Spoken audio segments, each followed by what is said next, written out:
Jangan minum statin. Jangan mau kalau dokter memberikan statin. Nah, ini banyak narasi seperti ini di media sosial dengan alasan statin itu berbahaya, banyak efek samping yang bisa mencelakakan. Apakah benar seperti itu? Kita bahas di video ini ya.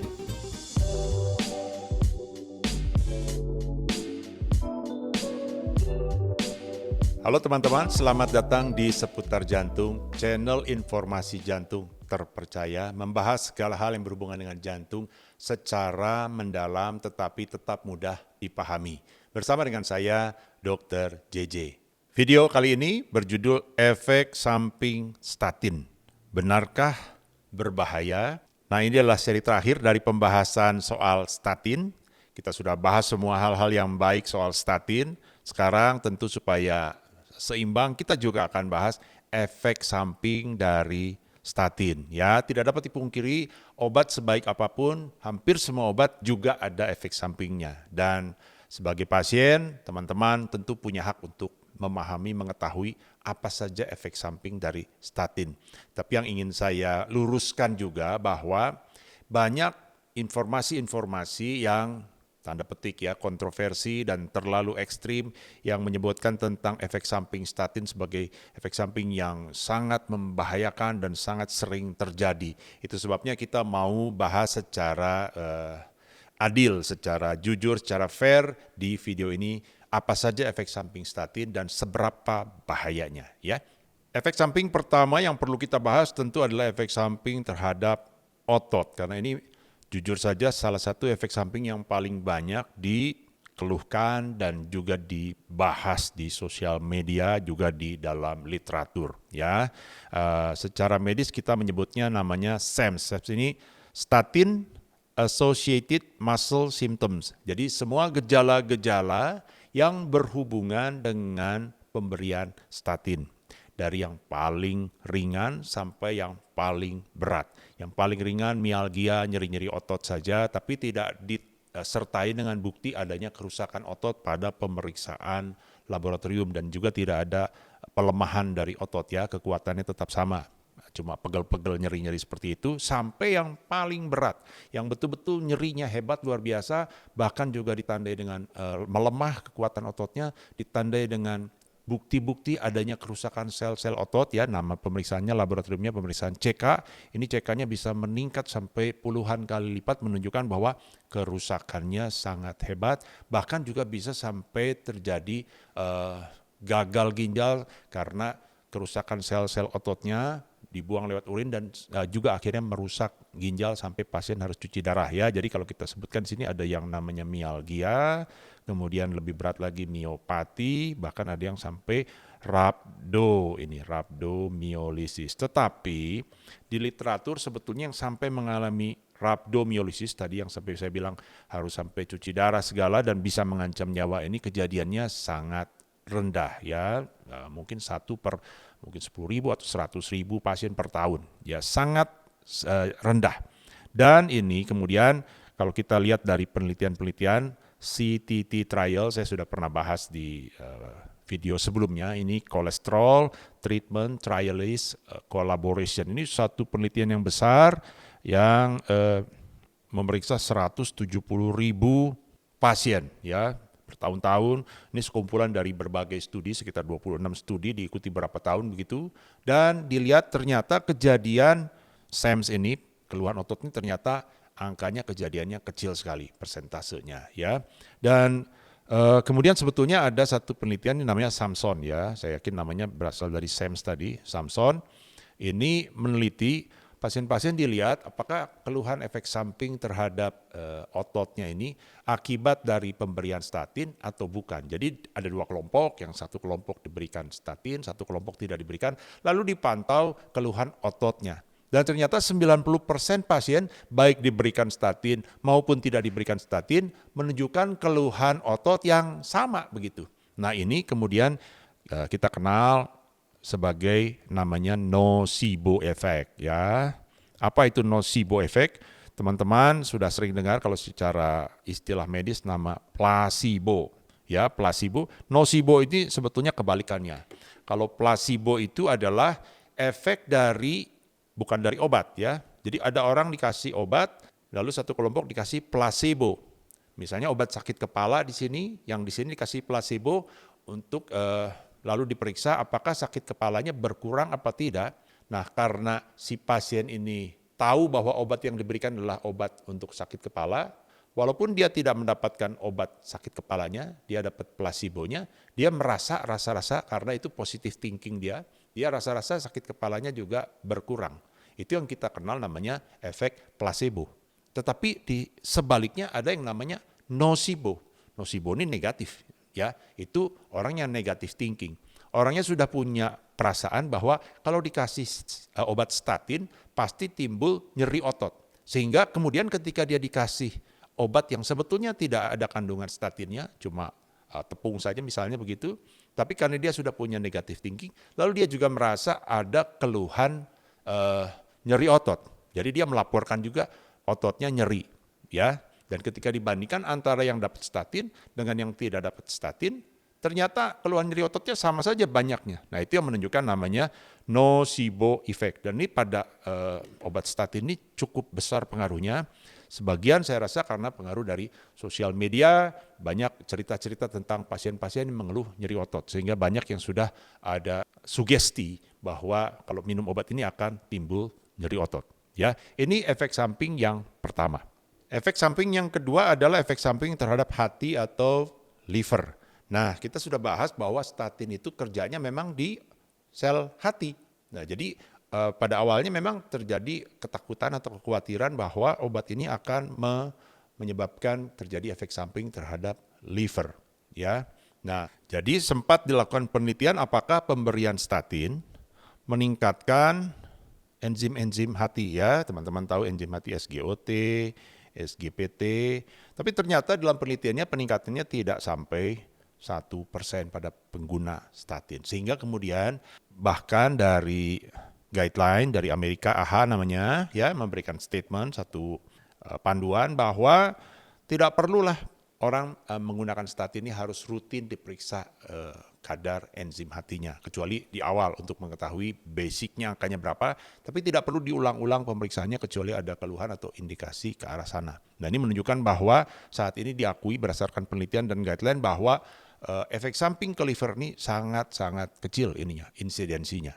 Efek samping ketiga adalah diabetes. Nah, ini cukup pernah menjadi diskusi yang lumayan ramai ini ya. Jadi ada satu penelitian Satar dan teman-teman pada tahun 2010 meneliti 90 ribuan pasien dalam penggunaan statin, ternyata angka diabetes yang baru, new onset diabetes ya, diabetes yang baru itu peningkatannya relatif maksudnya ya, itu 9%. Angkanya cukup mengagetkan juga, cukup tinggi ya. Dan ini sempat dikhawatirkan bahwa kalau kita pakai statin nanti kena diabetes. Tapi ternyata setelah dianalisa lebih lanjut, peningkatan diabetes yang 9% ini terjadi pada orang-orang yang juga memang sudah beresiko diabetes. Misalnya dia obesitas, sudah pre-diabetes ya, atau ada mengalami sindrom metabolik. Dan ketika dianalisa lebih lanjut, untuk setiap satu kasus diabetes yang baru, ternyata penggunaan statin menurunkan atau mencegah 5-9 kejadian kardiovaskuler yang baru. Jadi kalau kita bicara menghitung antara manfaat dan risiko dari statin, manfaatnya adalah mencegah 5-9 kasus kejadian ancaman kardiovaskuler dibandingkan dengan kemungkinan terjadinya satu kasus baru diabetes. Sehingga pada akhirnya bahkan di guideline, bahkan dianjurkan malah direkomendasikan pasien yang diabetes usia 40-75 tahun walaupun belum serangan jantung, walaupun kadar LDL-nya tidak terlalu tinggi, bahkan disarankan minum statin karena ada manfaat penurunan kejadian kardiovaskuler. Jadi untuk diabetes ini sebetulnya perdebatannya sudah selesai, sudah aman ya. Efek samping berikutnya yang ditakutkan adalah terhadap otak. Nah, sebetulnya saya sudah bahas tentang otak di video sebelumnya, nanti ditonton lagi teman-teman. Tetapi ini memang banyak ketakutan tentang demensia, ya, atau Alzheimer, atau ya pikun begitu, ya. Atau dulu juga ada yang takut nanti stroke kalau minum statin, kena stroke hemoragik misalnya begitu. Nah, ini ternyata juga dilakukan penelitian ya, dan penelitiannya ternyata membuktikan tidak terbukti ada peningkatan risiko terhadap otak dari penggunaan statin. Dari AHA sendiri memberikan statement, tidak ada peningkatan risiko ya tahun 2019, tidak ada peningkatan risiko terhadap penurunan fungsi otak dari penggunaan statin. Ya, ini juga sudah clear tentang efek samping ini. Nah, ini efek samping berikutnya sebetulnya tidak terlalu signifikan ya, tapi sempat juga muncul ketakutan tentang terjadinya disfungsi ereksi pada penggunaan statin. Nah, tapi sebetulnya ini kemudian ada penelitian yang justru malah menyebutkan sebaliknya, penggunaan statin justru malah meningkatkan kemampuan seksual ya. Tapi ini sebetulnya bukan satu efek samping yang sering dibahas ya, saya sampaikan di sini saja. Kemudian juga yang juga saya tambahkan di sini juga tentang kanker. Ini juga sempat ada kekhawatiran soal efek samping kanker, tetapi juga tidak ada bukti yang signifikan terhadap kejadian kanker.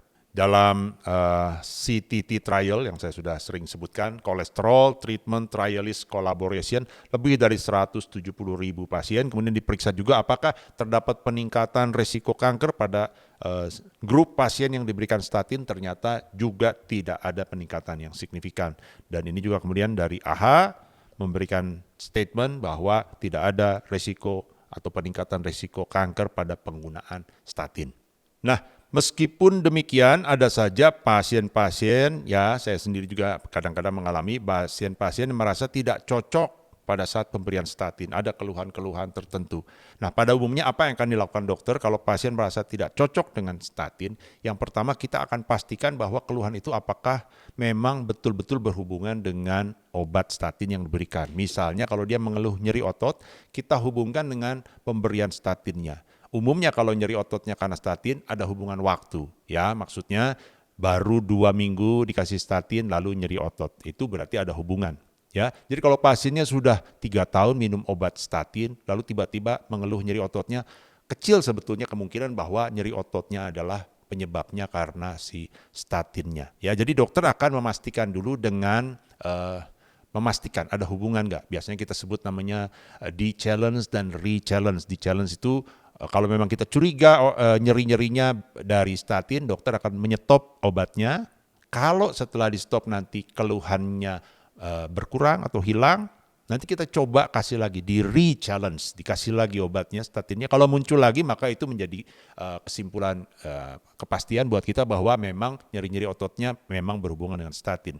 Kalau memang terbukti maka dokter akan mencari cara supaya pasiennya bisa tetap dikontrol LDL-nya, misalnya mengganti obat statinnya dengan jenis statin yang lain, atau menurunkan dosisnya, atau menselang-seling penggunaan obatnya, alternating dose, ya hari ini minum, besok stop, hari ini minum, besok stop begitu, atau dikombinasikan dengan obat yang lain, ezetimibe misalnya, atau diganti dengan obat yang lain. Masih ada beberapa obat yang bisa menurunkan kadar LDL di luar statin. Jadi teman-teman tidak perlu khawatir. Yang perlu dipahami adalah kalau berisiko tinggi untuk penyakit jantung dan pembuluh darah, maka mutlak LDL harus diturunkan untuk mencapai target.